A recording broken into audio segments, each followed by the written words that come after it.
जय अहिल्या, जय मल्हार सर्व ताई दादांना. आज काढू आपण कुंडीतील पालक.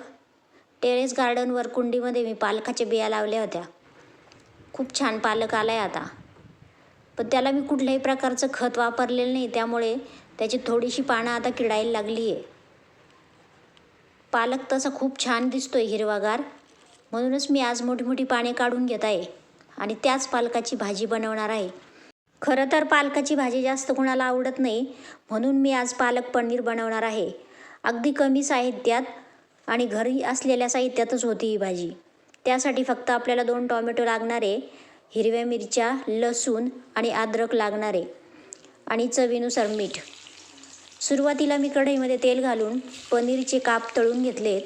मी नेहमी पनीर तळूनच घेते, त्यामुळे त्याची चव आणखी वाढते. पनीर छान लालसर होईपर्यंत तळायचं आहे.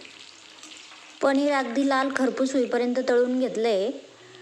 ते आता आपण काढून घेऊया.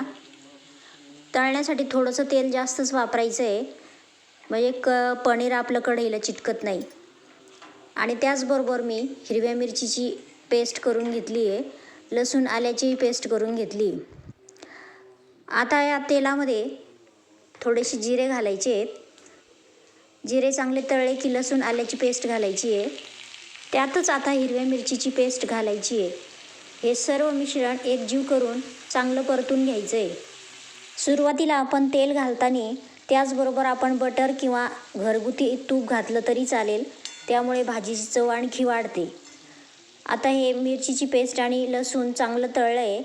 आता यामध्ये आपण दळून घेतलेल्या टोमॅटोची प्युरी घालायची आहे.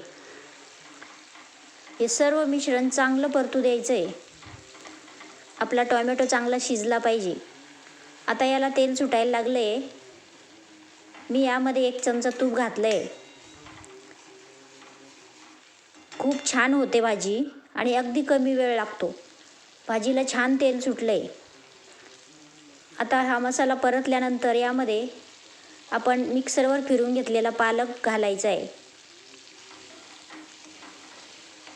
सर्व मिश्रण एकजीव करून घ्यायचं आहे.